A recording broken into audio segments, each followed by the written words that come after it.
Welcome to the SmartTechCheck podcast, hosted by Mark Vina, your home for candid, insightful, and provocative conversations about the smart home automation, security, smartphones, PC and console gaming, and much more. Hi, everyone. My name is Mark Vina, host of the SmartTechCheck podcast. Today is Monday, June 19, 2023.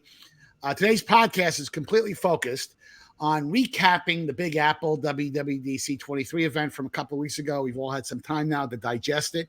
Sometimes you got to wait a couple of weeks just to get, all that stuff digested and kind of firm up the opinions of what people saw. And I've got my, I wouldn't say motley group, but got a terrific cast of characters here for today's podcast. I've got John Quain, who writes for the New York Times, Smart Cities and Tom's Guide. Stewart Wolpin, who scribes for Popular Mechanics, AARP, Techlicious, Investopedia, and other wonderful publications. Dedicated Washington Nats fan, Rob Pegoraro, who writes about tech development at PC Mag, Fast Company, and other publications. And I'm also pleased to introduce Niels von Straaten, who is the founder of AppleDsgn, a interesting company that has got lots and lots of expertise in the aesthetics and industrial design area. Big fan of Apple. He's got a big following. I'm sure he'll talk about it for a second on Instagram. But, Niels, let me have you introduce yourself for about 30 seconds. 30 seconds. All right. So, my name is Niels van Straaten. I'm originally from the Netherlands. I started AppleDsgn on Instagram in 2016. And it slowly started to become basically my full-time job, covering everything related to Apple with a huge passion for the aesthetic and the refinement of its design. Also now branching out into other channels as well as Twitter, YouTube, and TikTok. Great. Well, we're excited to have you because you'll add an interesting perspective to this conversation, especially with these three guys that I've got here. So without any further ado, let me bring up some slides and some topics I want to kind of go through. I want to save the best for last because if we start with Vision Pro, it'll be a 5-hour podcast and we can't make that happen. But I want to kind of break it into pieces here. Mac OS, not a lot of, from my perspective, a lot of cosmetic changes, a lot of rinse and repeat features. Again, I think we're gonna say this about all the operating system changes because I really think Apple held their they held their ammunition back for the Virtual Pro piece. But let me start with Stewart. Stewart, any reaction to the Mac OS element to it? Yes. I don't like the name. I think Apple's naming conventions are getting increasingly stupid. It's becoming very confusing. Ventura, Sonoma, Mountain Range, Lion, Tiger. Stop it. If you want to help keep consumers to stay current with their operating system, just name them for the year that they'll be used in. Mac OS 24, iOS 24. Do you realize that in the fall we're going to be using or talking about the iPhone 15 running iOS 17? How does this help anybody? Just name the operating systems for the years in which they will be used so normal people outside of the very, very tiny Apple bubble know what operating system they need to have on their phone instead of giving them these ridiculous either San Francisco area names or Apple's own internal numbering system. Just name them for the year. Let's keep it simple, people. I'm sure Tim Cook will listen to that advice and you're just jealous because if Apple was based in New York, we would have Queens. Yeah, right. I want Mac OS Queens. That would be perfect. No, you'd be a big fan of Mac OS Flushing, but that's a different story. That's a different story. John, do you have the same observation, or do you? I think they should name it like Sunshine and Sky. And Unicorn, Moon Unit, the Moon Unit version of Mac OS. There maybe too many people are microdosing it at Mac at Apple's headquarters there. I don't know, which I always wonder, is that like a quarter hit of acid? Anyway, I think you're right that a lot of it was cosmetic. the major thing that people talked about to me were the stickers. That was the big thing. So it wasn't security. And again, just saying nothing about AI. Tim's been asked about it several times. Nothing, just not in the game right at the moment. So that's kind of surprising. So, like you said, it was sort of rinse and repeat. So Niels, I want to bring you into this because we have to have a sane comment before we get to Rob. I mean, what was interesting, Niels, is that the one feature that I was dying them to introduce is eye gaze correction. They have that in their they actually have that capability right now in iOS 16. It only works with FaceTime. But for those people who like to do a lot of podcast stuff, and by the way, I'm doing this on a Windows PC because I'm using NVIDIA Broadcast that actually does have eye gaze correction. Didn't do that. Now they may introduce that. That may be a supplemental ad. But Niels, did anything jump at you in terms of what they did with macOS? Yeah, and it's not something for the consumer actually, but it's for the developers. And that is their game porting toolkit, actually. I don't know if you've seen it, but they briefly touched upon it. So I'm not talking about the game mode, that's for the consumer, which allows your Mac to basically go into a high performance game mode in which it increases your processors, the silicon's performance. But I'm actually talking about a porting toolkit that they made for developers in order to port Windows games to Mac, with basically based on Rosetta. So I'm not sure whether you're familiar with Rosetta, but that's the software or the translation tool that they use in order to translate Intel-based applications towards Mac, Apple Silicon-based applications. Right. Yes. And this for me is like a game changer. This for me is like the biggest feature in macOS. So it's like, sadly enough, not a consumer orientated feature, but for developers. And in the end, it will be for the consumer, of course. But that for me is like a game changer. No, I think you're right. And Rosetta proved to be that was around for several years, but it was certainly a big deal when they made their first announcement around Apple Silicon, because it really did ease the transition to Apple Silicon from Intel x86 architectures. And of course, it encouraged developers to really move and port their applications as quickly as possible, because there are obviously speed benefits if you have your software optimized for Apple Silicon. So that's a very, very good point. Rob, take us home on this point. Tell me that you have. So I have to start by explaining how Stewart is wrong about the name. I should note, my wife's family has lived in Sonoma County for a long time. I love going to Sonoma County. It is a idyllic part of California, and knowing that there is a little bit of a rivalry going on between Sonoma and Napa, I'm personally happy it's not macOS Napa. Okay. As far as features, Thank you. It's interesting how much Apple is playing up widgets, because remind me, when were dashboard widgets such a big part of macOS? We seem to have gone full circle, and now once again Apple is talking about this innovative new way to have little, widgets, applets running across your screen. The one thing I'll just say about this before we go to the next topic, I remember I was at WWDC 20 or 21. It was 20 because it was or maybe it was 19. 19.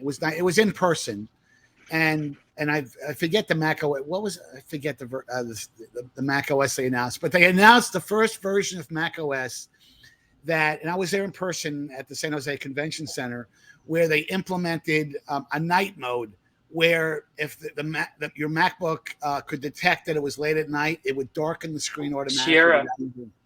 No, it's Mojave. But the funny thing is, you couldn't see this unless you were at the event. It got a standing ovation from the Apple aficionados that were there, and I was like, "You got to be kidding me! This is." But that's the way Apple folks, and I think Niels, you could probably. I'm sure you'll talk about it in a few moments. That's the way Apple design people kind of look at Apple. Those are the nice touches. Frankly, they get a lot of a lot of traction when you're an Apple customer. Let's talk about iPadOS and iOS. There's obviously a lot of overlap because both operating systems are built on more or less the same architecture. You had the live stickers in iOS.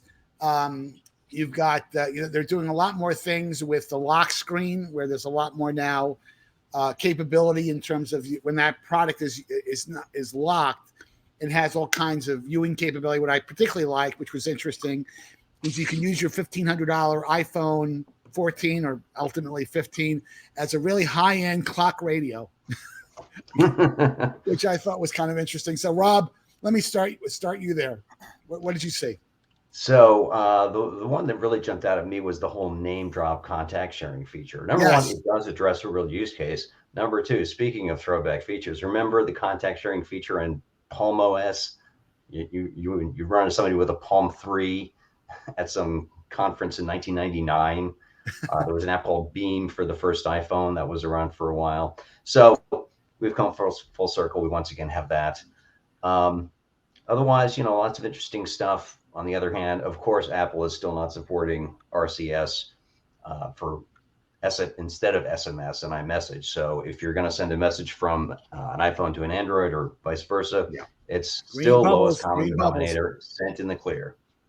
The other thing that I wished Apple was going to do, but of course they will not, is add a kids mode to iPadOS and iOS. So those of us with small children can hand the device to the kid and not have the kid have free reign to the entire device.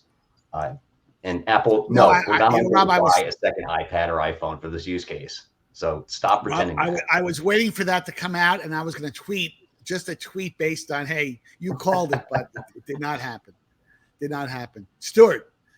Well, I sort of like the call screening feature, the name of which has passed through my head already. But the fact personalized contact. Is that what it was called? Contact anyway, it when a call comes in, it goes to voicemail, but a transcript of whoever is calling appears on your lock screen. So if you're in a meeting, you could decide if it's an emergency enough of a call that you need to go pick it up for whatever reason. I thought that was a really interesting thing. Not that I use my phone to call people, but for people who actually are on their phone all the time, I thought that was a very, very clever thing to put on there. It is, because Android has had a feature like that for like 5 years. It's really great. There you go. Yeah. It shows you what I know. I don't use an Android phone, so I wouldn't know. Yeah, but Apple's now doing it, so now it's important. John. Yeah, I did see that. I mean, that feature, I do use that feature on Android phone. Not that I'm one of the people that's always talking on the phone that Stewart's referring to, but it goes back to Grand Central. Do you remember? Speaking of nasal things after New York, Grand Central was a service that then Google ended up buying, as it did, so many other services. And now as Google Voice basically got rolled into that. But it does that, although the transcripts are terrible. They're really bad, right? So you're lucky if you get the number and you get the number right, but the rest of it, not so much. So all of those transcription services don't work very well. I mean, they don't work very well because even if it's 99% accurate, that's a lot of words that are wrong, when you're actually reading the transcript. That's the problem with that. But yeah, I did. There were some, there's some nods to the consumer to try and make things a little easier. And I think actually making fun of, I actually like the turning it into the world's most expensive, nighttime clock. Because that a lot of us do that with the phone, right? We do really have it by our bedside. And so it's just a recognition of, for the last how many years we've been doing that. So I think some of those were actually a little helpful, but to your point, nothing earth-shattering on the consumer side. But they did add I think they're calling it visual voicemail for FaceTime. I thought that was a step in the right direction, because obviously, as you know, when you FaceTime someone and they don't pick up, all they'll see on the other side, you can send them a text message. Oh, by the way, call me when you can, I think Apple's now starting to come to the realization that video conferencing, whether it's FaceTime, is now becoming really almost a preferred communication versus just audio and voice. So that it definitely is. I mean, people are walking down the street doing FaceTime and have been for a long time. So yeah, I think that's right. But I have to mention one thing about the features that we just mentioned. There are increasing distraction. They don't do what Tim Cook claimed they do, which was, well, you won't be distracted by that phone call coming in because you won't have to answer it because you could read the transcription. But then you're not paying attention to what you're doing at the time, right? You're not paying attention to the meeting you're in. You're now reading the transcript. It's just an increase or you've got to go back and voicemails that I don't listen to. Now I'm going to have video mails that I don't watch. I mean, it's not helping. It's convenient, but it's not helping. Niels, any closing comments on this topic? Well, yeah, actually, I was pretty impressed by like the package of features we got, because there were a lot of rumors that iOS 17 wouldn't be as big as we hoped because of Vision Pro. But in the end, I'm pretty happy with like the package we got. Like, it's not mind-blowing. There are some nice features. For me, for example, AirDrop, and then you already mentioned it, I think it was Rob, like name drop is nice, but like AirDrop overall is getting way better in the sense that, for example, if you're getting out of the AirDrop reach, you will still continue to transfer the files over Wi-Fi. There also have been some upgraded like UI and UX animations with AirDrop, which I really like. And then one I like tried out or found out myself, which is the improved autocorrection features. So this is actually a really underestimated one, but once you tried it out, so it's a feature they Greg briefly touched upon it. Basically the AI, so they don't mention AI, they don't want to mention that, we know that, but the artificial intelligence with regards to the keyboard is like 5 times better than it used to be. So the recognition of words, the predictive text, everything is significantly better. And that's a thing for us consumers who are using our keyboards like on our iPhone all the time. I think that's the most time-saving one we got. So yeah, these are for me, and the standby mode will probably increase the sales of stands. Already have a bunch of like new parties that reached out to me and said, like, we want to work with you and we want you to add a new standby mode on iOS 17 with our new stands. So I think that will be a nice boost also for the stand makers. But yeah, I mean, I'm overall happy with the changes, but it's not like as we had with iOS 16. iOS 16 was a really nice improvement. So this is okay. This is decent. Well, and just to close out this before we head to the next topic, what was interesting about the autocorrect capability, you know, the entire WWDC 23 was almost completely void of any commentary on Gen AI. And, you know, you could argue that, you know, I think Apple's being very careful, and this could be a completely separate podcast, on the implementation of Gen AI. They really haven't announced a strategy yet. And this, we obviously know autocorrection on text messages is its limitations in its current version has done a lot of damage to people with sending text messages that they didn't mean to send.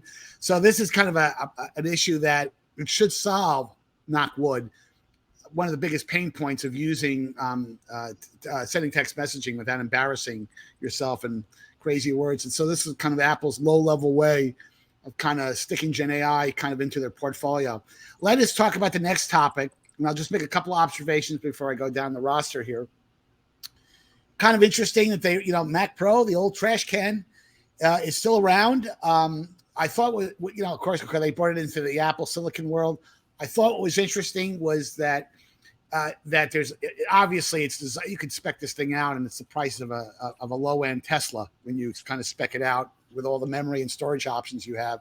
It has PCI slots, but what was interesting, for those who do a lot of video work, you know, video editing and stuff like that, the PCI cards do not support third-party graphics cards, like for external graphic, you know, like in the old days when you had Intel processors. It did work with AMD Radeon card. So if you were, you're looking for extra graphics power, but none of those slots work for that. You can only use that, presumably, for just internal storage, which was kind of interesting. The MacBook Air 15, okay, they refreshed it with Apple Silicon. It's obviously a sweet spot, they think, in that thin and light category. So I think they did what they had to do. Stewart, your thoughts on these two product categories? Well, I don't have anything to say on the MacBook Pro because I'm not a MacBook Pro or a Mac Pro user. I am a MacBook Pro owner that I bought last year, and I don't need a MacBook Pro.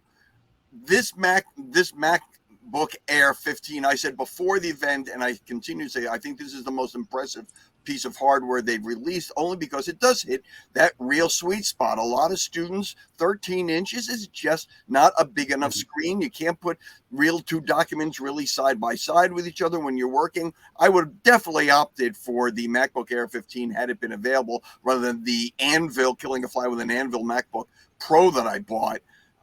So I think this is a significant entry in the sweepstakes. And the other thing I've just found out, I've been speaking to a number of Windows laptop makers over the last couple of weeks or so for a piece I'm working on for Popular Mechanics. And a lot of them are going away from 15.6 inch screens all the way to 16. So this is really one of, I won't say few remaining, but Acer, Asus, Lenovo, they're all moving away from 15-inch laptops to 16. And so I think this is going to occupy a nice little sweet spot for a lot of people, also considering the fact it's the thinnest one of this size out there. So for college students, this is especially boom because it's both light and it's really thin, so it doesn't take up a lot of room as they schlep it across campuses.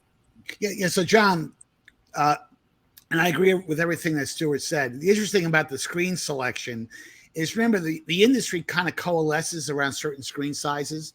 And the reason why that's a relevant point, even though it's a supply chain type of point, is that, you obviously that you want it, even Apple would like to get the lowest cost they possibly can. I mean, even they're not, they don't ignore, declining price points. So my guess is that the 15-inch panels are coming down in cost because there is a lot of industry, I think, coalescence around that screen size. That might have driven part of their decision making to keep that Air model fresh. But did you see anything, John, that jumped at you from a hardware standpoint?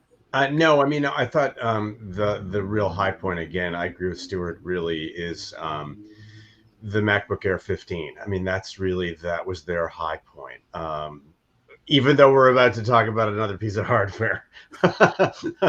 But in terms of what we would actually use and buy and what people want, I think that was definitely the high point. And so much so that to latch on to Stewart's point, it caused a reaction to all the laptop makers out there in the world that were like, oh, it's $1,300. We're going to have to do something about our version of that, basically, in Windows. So they actually caused a reaction that stirred up the marketplace. Normally, that doesn't really happen because they're so expensive, compared to a Windows machine. It's like, I'm not worried about a MacBook Pro because it's like double the price of the Windows. I'm exaggerating slightly. But in this case, that price point and everything did get a few of them pretty nervous, definitely. So, Rob, did you go out and order a Mac Pro? Because I know No, the starting price is a little less than before, $7,000. One thing I did notice, though, Mark, you and I have talked before about the Apple tax to add memory, and it seems to have really eased off in Apple terms. So the Mac Pro starts with a 1 terabyte SSD.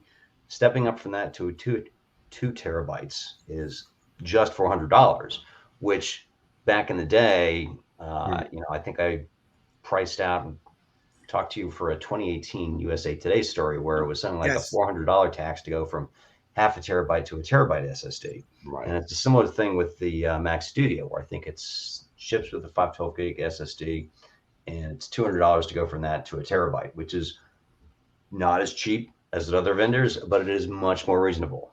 Right. Yeah, and I love your polite language of the word tax. I know some of my Windows comrades at Dell and Lenovo and HP would use a different word. But, the funny thing is, and Niels is gonna wrap it up for us on this topic, is that the thing that surprised me, and we're gonna get to the 11 o'clock number topic in about 2 minutes, is the issue around the fact that it was an hour and 20 minutes before we actually got to the big kahuna in the room. Right.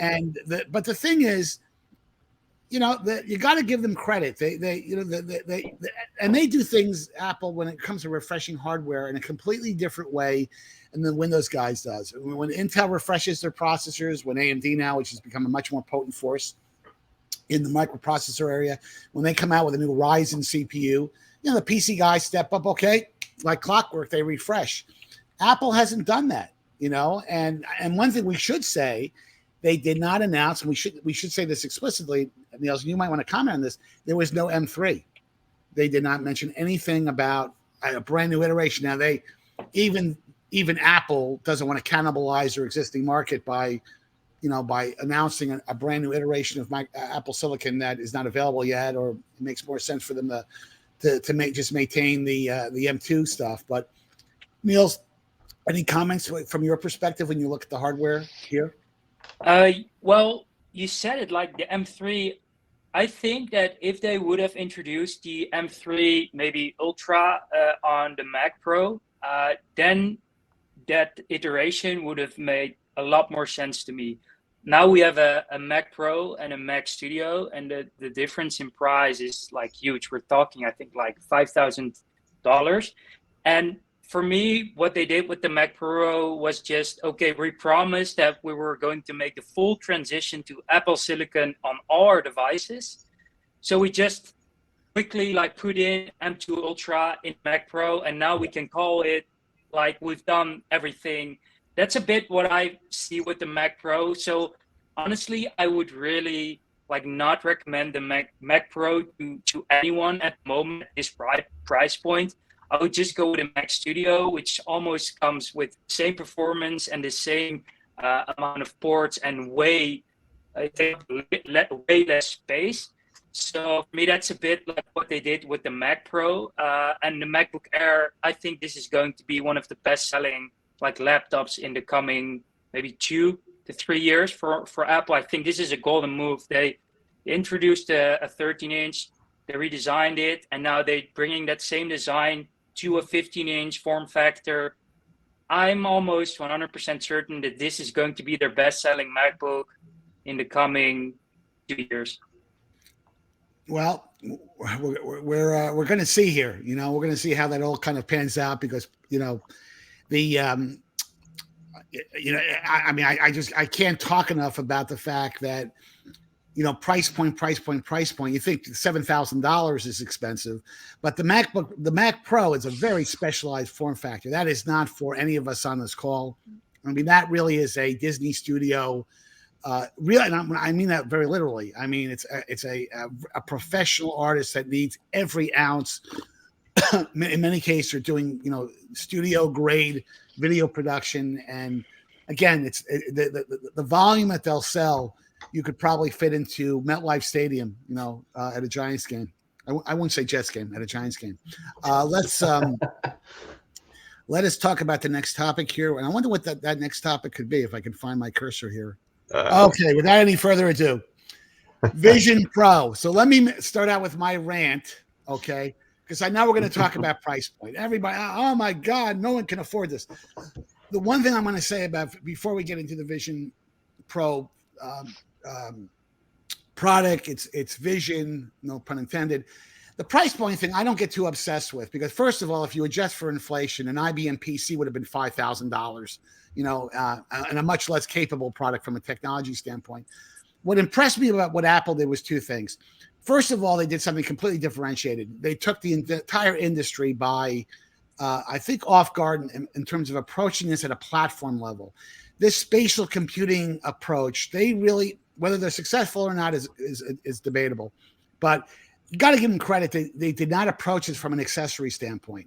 This is a computer that sits on your head. It has a microprocessor. It has 4K LCD technology. It's like having a 4K TV that sits on your head in front of each eyeball.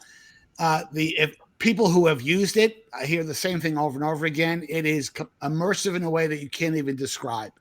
And if they're successful, from a vision standpoint, and there's a number of different usage models that I think are going to be interesting in terms of putting your desktop into a virtual display. And we all talk about being confined to a 13 or 14-inch display in a hotel room when you're using your a portable computer. Well, guess what? If I'm using this, I could have a couple of 80-inch displays virtually in my virtual field of view. And I have to tell you, they did the right thing. They announced this thing 6 months with the developers. I think there will be a Lotus 123 killer app. I don't know what that's going to be, but I think there will be some interesting stuff there. So, I don't get too obsessed with the price point because we just talked about a $7,000 Mac Pro. So from that perspective, okay, it's $3,500. Now, I don't think they're going to sell 25 million units, but I do think they'll sell 250,000, 500,000. And if you do the math, that's well over $1 billion.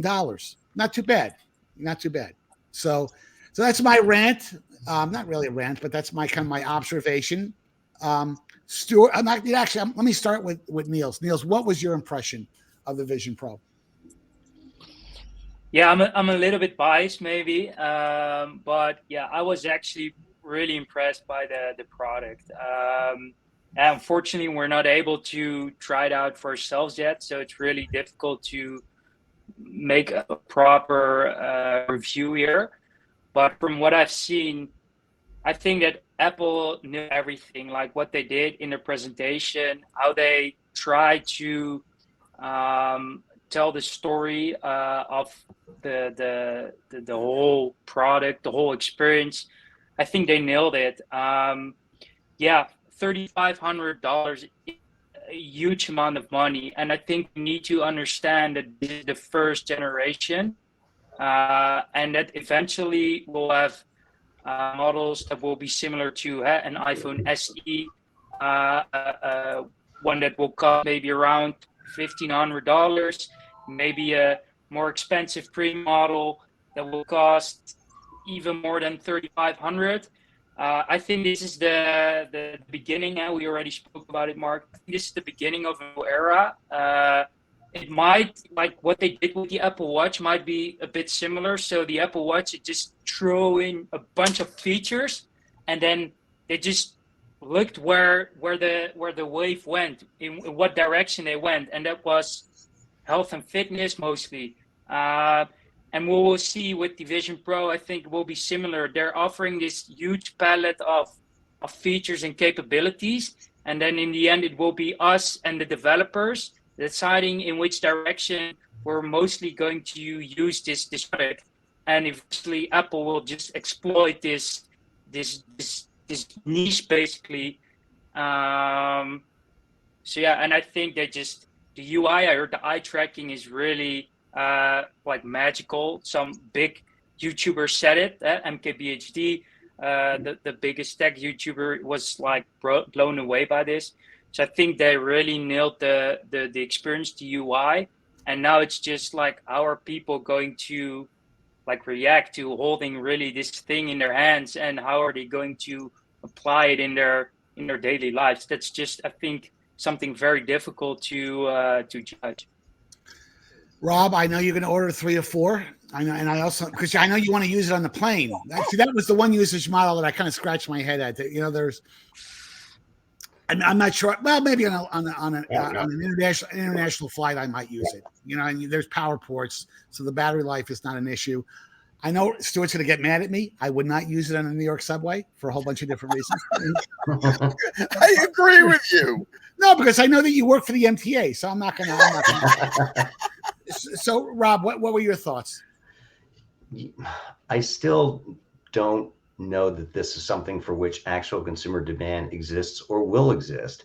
And if it turns out that this does have an audience among developers, industrial designers, whatever, but not more than that, we may have to accept that, that's all that this is going to be. There's some technological innovations that are impressive, deserve recognition for engineers overcoming a difficult task, but don't actually solve a real world problem. And so this is something, looking at it, like I would not take that in a trip. I it's too big for one thing. It's not going to fit in any kind of bag I can put under my seat. It is really expensive. It's not going to take the place of a laptop or anything else. The whole movie watching case, that's great if you're a single guy in a New York City apartment, where I guess you certainly can't fit the 70-inch screen anyways. But are you going to buy one for everyone in the family? No, at least not in this family.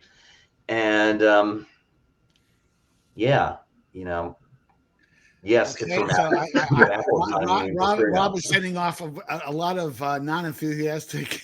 Yeah, I'm not feeling the love for this. Sorry. So, John, I mean, I think I have a feeling I know what you're going to say, but no, I mean, I think from a hardware point of view, I mean, I'm a hardware person. I love the technology and follow, the micro OLED. Not quite what we're after, but it's close. It's getting there. And in terms of, because what we want are micro LEDs in a TV size screen. That's really what we're after.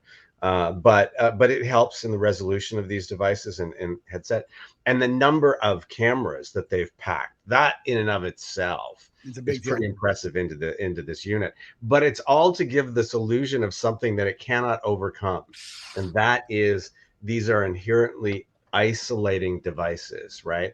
And Apple, he kept pretending like, but you can see the person's eyes. So all these people were asking me afterward in interviews and on radio and stuff, well, you can see the person's eyes. I'm like, no, you can't, right? It's completely opaque. It's completely physically isolating. You are cut off from your surroundings. What you're getting are sensors giving you a real-time image of what may be around you, and you can adjust that, but you physically are still isolated from that, and you really can't get away from that aspect of it. They've tried really hard, but I think you've got to buy into what the technology is actually doing and saying, you know what, this is the kind of device in which you want to be isolated from your surroundings. You don't want to be part of this. You want to be part of the fantasy of the virtual reality, or this giant, 120-inch screen of Avatar: The Way of the Water, and I want to see them diving, and that's what you want. Don't pretend like you can still be part of the room and conversation, because you're not really. I think that's one problem with it, and the the other is, I think Niels is right in that they've thrown everything at it, like the first cars that had voice recognition, touch screen, a crank mode, all these different ways to control the systems in the cars, to see which one people actually used and liked. And I think there's very much of that going on with the Vision Pro. But I think it's an impressive, super impressive piece of hardware, really remarkable. And I think recognizing that, it's easily worth $3,500. That's not, I think that's totally worth it. But I think this pitch that you're going to be part of your office and environment and stuff is like, that's not happening. That's just fantasy. So still, I can't wait to your comments. But here's the thing. I think John is right. This is the first Apple product that I've observed in a long time that you can argue about the price point. You can argue that it's isolating. You can argue that there's, the Rob Pegoraro, I don't see the usage models yet, but what you can argue is the hardware is at such a high fidelity. You didn't hear one dissenting voice saying, well, it's underpowered and you're not going to be able to do these things. I mean, I think Apple kind of shot for the stars. Price point be damned. Let's make sure it has the right mix of really high-end technology. Cost will always come down. And I guarantee you there's a roadmap circulating somewhere in Cupertino that's showing over the next couple of years the steady decline in price points, and they'll obviously come out with other models that'll be less expensive. But what was your perspective? Please be more optimistic than John and Rob. Well, first, knowing the history of the company, it is really hard to say Apple has made a mistake, because every time we in the chattering media say that, they end up proving us wrong. So I just want to, sort of set up what I'm about to criticize them for with that, understanding that we are almost always have been wrong. But I'm looking at this sort of like as Apple's VR Newton. I think this is so far ahead of its time. And the fact that they're pricing it at $3,500, and well, I think it is to a certain extent a stall tactic for everybody else to catch up and to figure out what to do with this massive bundle of very impressive technologies. I understand why Apple is doing it from a business point of view. The iPhone business has been 50% of their revenues for a long time. And the number of used phones that people are buying, I think IDC said last year that half of all used phones that were purchased last year were iPhones. And so I think that iPhones, over a period of time with the iterative improvements, people are going to more often go to use iPhones, which means the revenue that they're going to get from their biggest selling product is going to start to diminish, and it already has over time. So they needed a new play. Now, to the product itself. Nobody has yet to prove that the public wants VR or AR. Nobody has done it. And one of the things I heard from a woman at a conference I was at a couple of days ago, which reminded me of what I already knew. One of the baseline foundational reasons for success for the whole video, the whole VCR, we all know what that was. Porn. I didn't know that. You can laugh, but both John and I worked for magazines where the entire back end of the magazine were advertisements for porn. Yeah. And it is the unknown dirty secret of the industry that if not for, Boogie Nights kind of producers, the video revolution may not have taken off. Has anybody seen any virtual reality porn? No. Exactly. The fact that the porn industry isn't attracted to a technology that you would think would be unnatural is to me there was a demo of that content at CES several years ago. I don't know if they're still. But Stuart, I think the point you're making is on that field. But the point Stuart is making is a good one. You don't think that industry is. Apple will never acknowledge that, of course. No, of course not. Nobody does. But you don't think that there's a ton of developers, and Apple has thousands of developers who now have their hands on a unit, because that's part of the development kit that you get when you're a full-fledged developer with Apple. You don't think that they're going to be developing apps now? There haven't been so far. There's been no major movement. When the VCR first came out, the first people who jumped on that was the porn industry, because they wanted to sell direct to consumers. Again, I'm old enough to have very vivid memories. Remember, the adult video show was right next door to CES for a lot of years for this primary reason, because they were interested in both the VCR and DVD. These were both very big technologies within the porn industry, to the point where they were right next door to CES. You are not hearing or seeing anything like that right now. Now, I'm not saying it. Don't hold your breath. Don't hold your breath. Well, again, the fact that they haven't jumped on it, and it's such a natural, you would think, a natural thing for the adult industry to want to get into. But to John's point, the isolating incident, there has not been on the other side of the coin from pure usage technology. Again, I will say this for the 1,000th time. No technology that you put over your head has ever succeeded in our industry. Yeah, and between those two things, I don't want to discount Apple's ability to make this into a mainstream product. I just think it's such a long-term play for it to happen that's why I mentioned the Newton. It took 10 years before the Palm Pilot actually came out and fulfilled the promise that the Newton had made. Well, I would say the iPhone has actually fulfilled the promise that Newton has made. Even longer. Yeah. But when I say isolating, don't get me wrong. I think they should embrace that, right? I say it like it's a negative thing, but actually it can be a positive thing. I think to ignore that aspect of the technology is silly. Embrace the isolation part of it in places where you want to be isolated. That's why I think going to IFA, they won't be ready in time for IFA, but my next international flight or whatever, I would love to have that isolation. I don't want to know what's going on around me, and I don't want people watching the same movie I'm watching, because there might be kids and it might be violent, and every time I see that on spring for business. There have already been I want dozens of headsets for that specific purpose, and none of Epson has been selling them for years. They're not very good. Years. But the resolution on all those other headsets, the resolution on every single one. You're talking about an iterative step that still has the same problems of battery life, size. You still have to interact with flight attendants and with announcements from the cat. It just, how many flights have we been on that we've seen people using these headsets?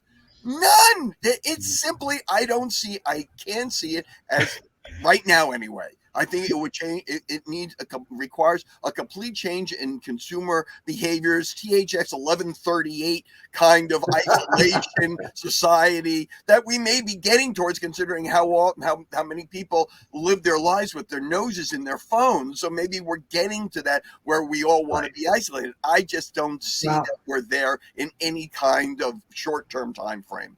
We're going to have to wrap it up here because we're going to revisit this topic once again. Niels, we'll have you back.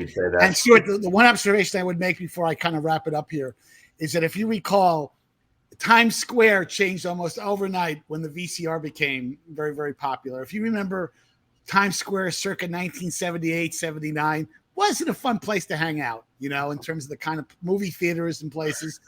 They talk about, Giuliani hired a lot of cops in the early 90s to solve the seediness of Times Square. It was the VCR that solved that problem. Well, actually, quite frankly, if you know the history of New York, is actually David Dinkins' deal with Disney to Disney-fy Times Square. That was actually the start of the transformation. We should do a podcast. We should do a podcast. But guys, thanks for taking the time to join me for today's podcast. For our viewing and listening audience, thanks for making the Smart Tech Check podcast part of your day or commute. Please make sure that you hit the like and subscribe buttons at the end of today's podcast, or use these convenient on-screen QR codes to connect with me. You can also follow me on Twitter at MarkVinaTechGuy. And until next time, have a great week, and thanks for participating. Thanks, guys. Thanks. Thanks.